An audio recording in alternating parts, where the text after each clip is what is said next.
جب فرعون کا ظلم حد سے زیادہ بڑھ گیا تو اللہ نے اپنے نبی موسیٰ کلیم اللہ سے کہا، اے موسیٰ، اپنے بھائی ہارون کو لے کے فرعون کے پاس جا اور اسے کہہ دے کہ بنی اسرائیل کو آزاد کرے، مساکین پہ ظلم نہ کرے، ورنہ اس پہ عذاب آئے گا۔ بس اللہ کے نبی موسیٰ علیہ السلام اپنے بھائی ہارون کو لے کے فرعون کی دربار پہنچتے ہیں اور کہتے ہیں، اے فرعون سن، میں اللہ کی طرف سے آیا ہوں۔ فرعون ہنس کے کہنے لگا، کون اللہ؟ یہاں کا تو رب میں ہوں۔ موسیٰ علیہ السلام فرمانے لگے، اے اپنے آپ کو خدا کہلانے والے، تیری حکومت تو ان چند لوگوں پہ ہے، لیکن حقیقی خالق وہ ہے جو مشرق و مغرب پہ حکومت کرتا ہے، جس نے زمین و آسمان کو پیدا کیا، جس کی سلطنت تلے چرند پرند زندگی بسر کرتے ہیں۔ فرعون زور زور سے ہنسنے لگا اور کہنے لگا کہ اے موسیٰ، کیا تو دیوانہ تو نہیں ہو گیا؟ اپنے کپڑے دیکھ، اپنی حیثیت دیکھ، نکل جاؤ ورنہ تمہیں میں قید کروا دوں گا۔ اللہ کے نبی موسیٰ علیہ السلام نے فرمایا، اے فرعون، اگر میں ابھی اللہ کی کوئی نشانی لے آؤں تو پھر تم بنی اسرائیل کو آزاد کرو گے، انسانوں پہ ظلم کرنا ختم کرو گے؟ فرعون کہنے لگا، کون سی چیز ظاہر کرنا چاہتے ہو؟ ظاہر کرو۔ بس اللہ کے حکم سے موسیٰ علیہ السلام نے اپنی عصا کو زمین پہ رکھا۔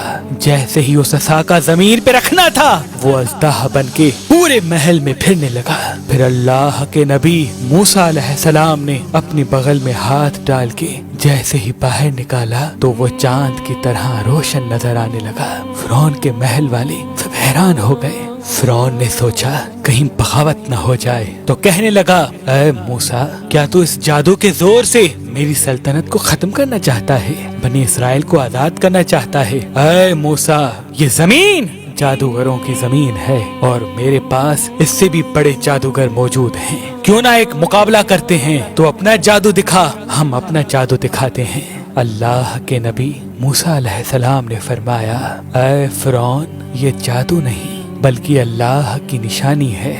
بس فرعون نے اپنی قوم کے بہترین 40 جادوگروں کو بلایا جو بچپن سے ہی جادو سیکھ رہے تھے، اور ایک طرف اللہ کا نبی موسیٰ کلیم اللہ اور ان کا بھائی ہارون تھا۔ اللہ کے نبی موسیٰ علیہ السلام فرمانے لگے، اے جادو کرنے والو، جھوٹ نہ بولو، اللہ کی مخلوق کو گمراہ نہ کرو، میں اللہ کا نبی ہوں، کوئی جادوگر نہیں، میں تو تمہارے رب کی طرف سے تمہاری اصلاح کرنے آیا ہوں۔ وہ جادوگر آپس میں بات کرنے لگے، کچھ نے کہا شاید یہ نبی ہو، کچھ نے کہا نہیں۔ سلام مشورے کے بعد وہ سب جادوگر فرعون کے پاس آئے اور کہنے لگے، اگر ہم غالب آ گئے تو ہمیں کیا انعام ملے گا؟ فرعون کہنے لگا، اے جادوگرو، جو تم چاہو گے وہ سب تمہیں عطا کیا جائے گا اور تم ہمارے خاص لوگوں میں شامل کیے جاؤ گے۔ وہ سب لالچ میں آ کر موسیٰ علیہ السلام کے پاس آئے اور کہنے لگے، یہ دونوں صرف ایک جادوگر ہیں اور کچھ نہیں، ان دونوں کا مقابلہ کرنے کے لیے تو ہم ہی کافی ہیں۔ بس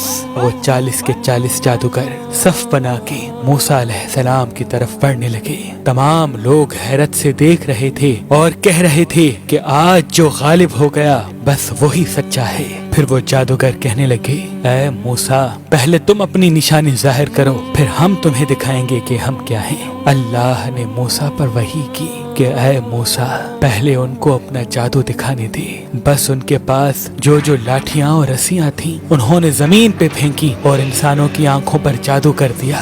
دیکھتے ہی دیکھتے انسانوں کو وہ سب سانپ نظر آنے لگے، حرکت کرنے لگے۔ تمام لوگ ڈر ہی رہے تھے کہ اتنی دیر میں آواز غیب آئی، اے موسیٰ، اپنی لاٹھی پھینک۔ جیسے ہی موسیٰ علیہ السلام نے اپنی عصا کو زمین پہ پھینکا، وہ اژدہا بن کے ان جادوگروں کے تمام سانپ اور لاٹھی کو کھا گیا۔ سب لوگ دل ہی دل میں موسیٰ علیہ السلام کو نبی تسلیم کرنے لگے، اور جب یہ منظر ان جادوگروں نے دیکھا تو آپس میں کہنے لگے، اے لوگو، یہ جادو نہیں ہے، کیونکہ ہم تو جادو صرف انسانوں کی آنکھوں پر کرتے ہیں، لیکن موسیٰ نے جو کیا وہ تو سچ ہے۔ یہ کہہ کے وہ سب کے سب جادوگر موسیٰ علیہ السلام کے قدموں میں گر گئے اور تسلیم کرنے لگے کہ اللہ کے سوا کوئی خدا نہیں، اور اے موسیٰ کلیم اللہ، آپ ان کے سچے نبی ہیں۔